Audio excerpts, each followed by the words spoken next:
This season has been a roller coaster ride so far. We see the Jazz leading the top of the West, Bulls in the playoffs, Celtics not in the playoffs. And it's just really weird that we still have all these stars to look up to. And here is my official top 40 players in the NBA list. Coming in at number 40, Nicola Vucevic. He has been an all-star so far this season, been playing amazing overall. Even though the Magic are struggling, he's been their star. Jamal Murray, ever since the bubble, he's came out here, and he's already dropped a 50 bomb this season.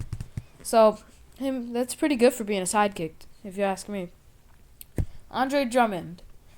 Now, on a struggling Cavs team, you're probably like, it's, really easy to get numbers and everything that he does. But he's a valuable player who can be the best player on any team, or the second best player on any team, other than the Lakers, that is. Christian Wood at number 37.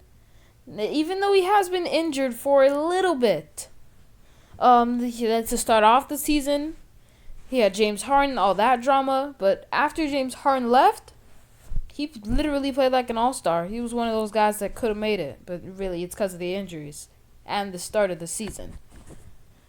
Number 36, De'Aaron Fox. De'Aaron Fox has been playing also like an all-star. Now, everyone on this list could have been an all-star, and I think we can agree on that. But he's definitely one of the higher ones that could have been. Speaking of all-stars, number 35, Zion Williamson, is a first-time all-star already in his second season, and he is a talent to come in this 2020's decade. 2020's decade, yeah. Number 34, speaking of stars to come in the 2020's decade, you already know what I'm trying to say. D'Angelo Russell will be a superstar in the future. Now, we've seen him be on teams with a bunch of other decent players and still play amazing. Like right now, the Timberwolves, Rubio, Edwards, Towns, even like Hernan Gomez, a bunch of players off the bench, all decent. Well, Cat is a superstar in this league, so he's not decent, obviously. Saw him on the Lakers, Ingram, Randall, everybody. He played with Kobe, and he was still playing amazing. So that just shows something. Fred VanVleet at number 33. He's now the record holder for the most points in one single game for the Raptors in franchise history. And he really deserves it. He bet on himself, made it to the NBA undrafted. Yes, undrafted. Most points ever for an undrafted player. And should have been an all-star. Number 32, speaking of should have been an all-star. Yeah, Domantas Sabonis. He averaged, so far, 27 points, 10 boards, and 7 assists. So, I think you got what I'm trying to say. He's a superstar. I think he's a superstar. Number 31, Russell Westbrook. Speaking of superstars, this guy can get you a triple-double while combing his hair while reading a book. Because, really, it seemed like it's less impressive to get triple-doubles. He would be an MVP about 3 times by now if they still valued the triple-double as they did back when he was doing it in 2017 on the Thunder. Number 30, Chris Middleton. After, leaving the Pistons, he ended up coming with the Bucks, a team that believed in him, really. And he's been a star ever since. Number 29, Bam Adebayo, coming out of the bubble, was an amazing player in the bubble. One of the main reasons they went to the finals, and one of the main reasons they lost because of him going down with an injury. Now, number 28, Ben Simmons. This guy's one of the best all-around players in the league. Just needs to have that shooting, and once he does that, the league has a problem. I'll say that. Number 27, Shea Gilligas-Alexander. He has been playing outstanding. Another player, another one that I didn't have on my all-star snubs list. And he definitely was a snub. I really just put the main snubs, But, number 26, someone who's an all-star for the first time since him on the Thunder, Paul George. Now, Paul George has been redeeming himself from the bubble. Obviously, he didn't play horrible in the bubble. He was still Paul George. It's just he wasn't PG-13, you know? Okay.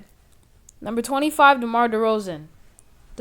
I think the biggest All-Star snub so far.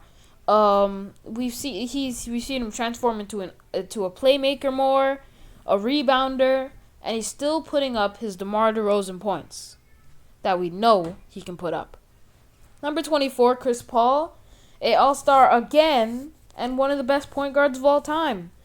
For me, in my opinion, I think he's the most skilled point guard ever. Now, that can be arguable, obviously, because there's been a lot of skill at that position, but that's just saying something.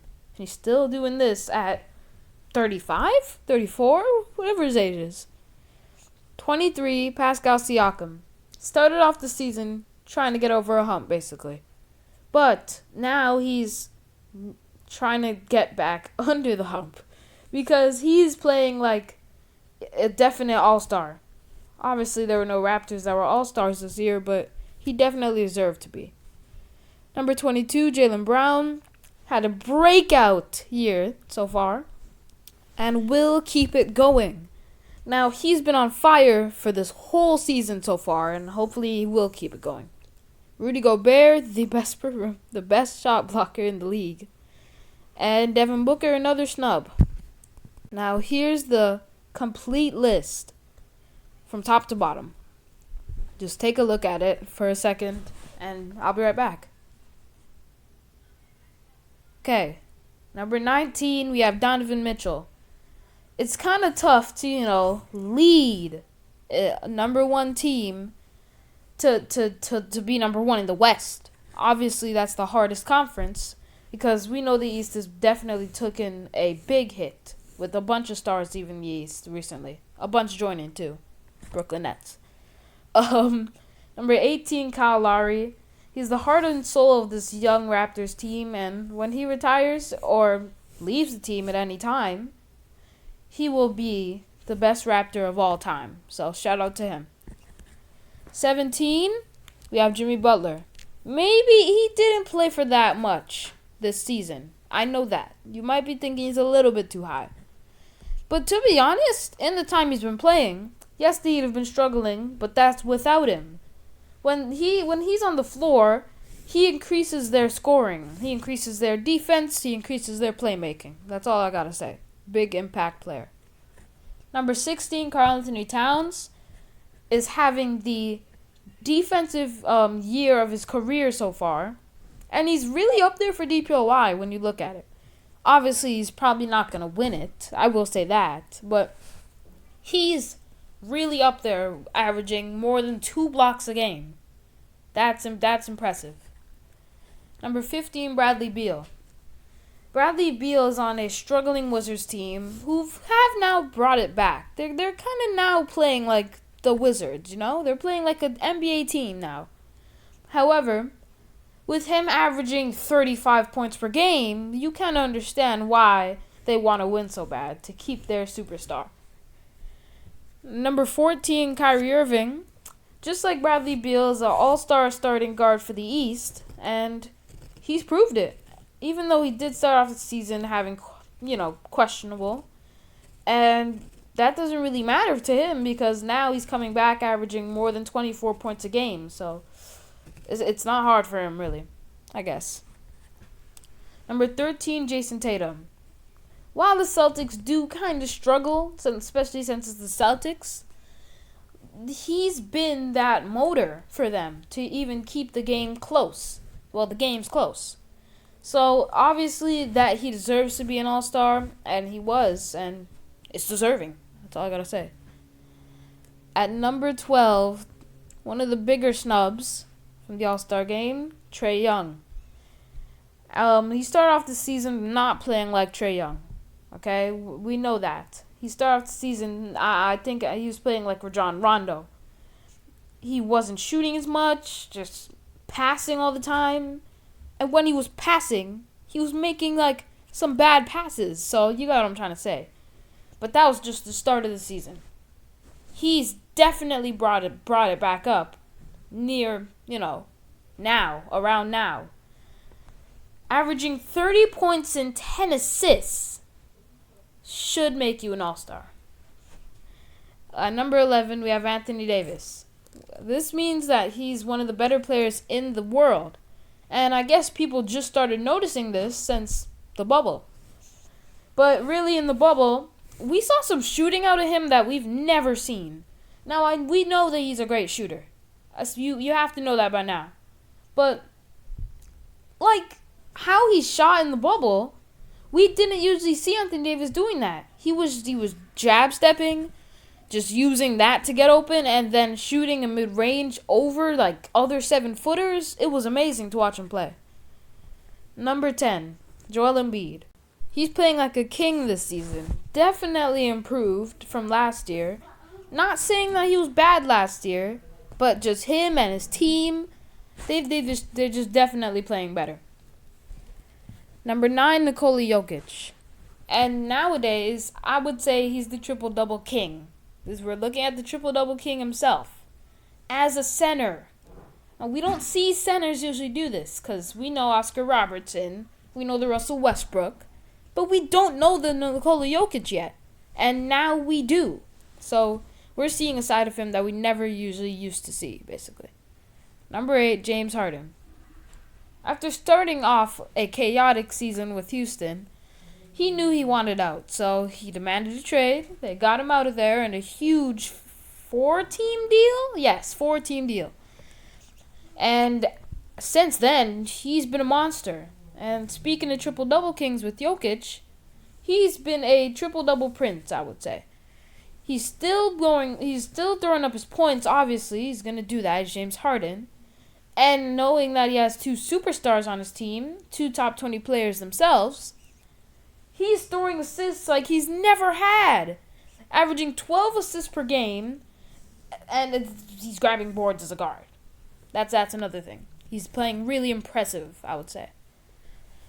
7, Luka.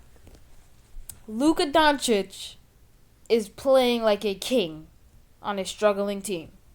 We saw Bradley Beal start off the season like this, but he's not going to demand out a trade since he's younger and hasn't had to, use his loyalty that much. So we're going to see how the season turns out. Obviously, he's an all-star starter, so he's going to want more out of the team.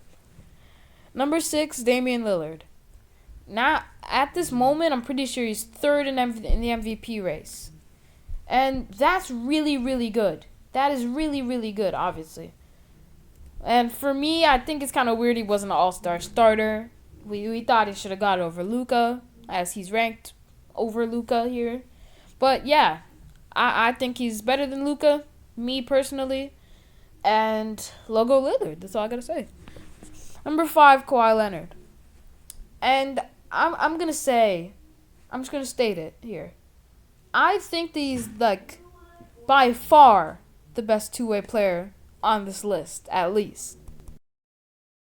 He'll clamp down your best guy, and when, that it's... okay, listen. Basically, he'll clamp down somebody, and when that person goes up for a shot, he'll block them, go the other way, and finish with the slam dunk. If he can do that all the time, he could average 15 steals, 8 blocks, and, 40 points. So, at max capacity, this guy would be a god. He would be wilt. But, as of right now, he's still the best two-way player in the league. Number 4, Steph Curry. This guy, aside from another guy that's even higher up on this list, is having the best comeback that we've seen so far, out of this season alone. It's ridiculous what he's doing. After being injured for so long, he struggled so many injuries, and he's coming back, scoring 62 on people, and dropping 50 and 40. Number 3, Giannis. Now, this guy is a 2-time MVP back-to-back, and he's only in, his 8th season. He's only in his 8th season. And to start off his career, he was really relatively not known. He was kind of like I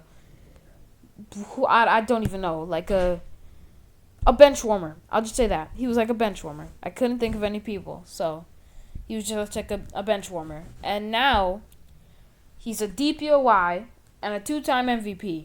I think that says a lot already. Number 2, Kevin Durant. Now, if you're wondering the guy who I was talking about that had a better comeback from an injury than Steph, it's this dude. Kevin Durant is playing like Kevin Durant. I don't know how to explain it any better than that. He came back out of an injury that not a lot of people come back from, in an Achilles tear, and he's just recovered, I guess, and is playing, as I will say all the time, is playing exactly like his former prime self. Number 1, debatably the GOAT, the best player of all time, LeBron James. Now, this is nothing new for LeBron. We've seen him be the best in 2020, 2019, 2018, 2017, 2016, and then I'll say 2015 Steph. So, it's not new to him, okay? He's been the best player in the world for years upon years. And you can mix up any seasons of his career and you won't know to tell the difference between each one. That's how consistent he's been. You can't say that he has any bad mark on his game. You can't say that anything bad about him, really. So, yeah, that's my official top 40 players of the 2020-2021 season ranked. Now, I will definitely be doing this every season, start of season and end of season. And this is the start of season list. So, hope you enjoyed. I hope you hit that like button because this took time. And, yeah, subscribe. Join the J Squad. I'll let you gaze at the list if you want.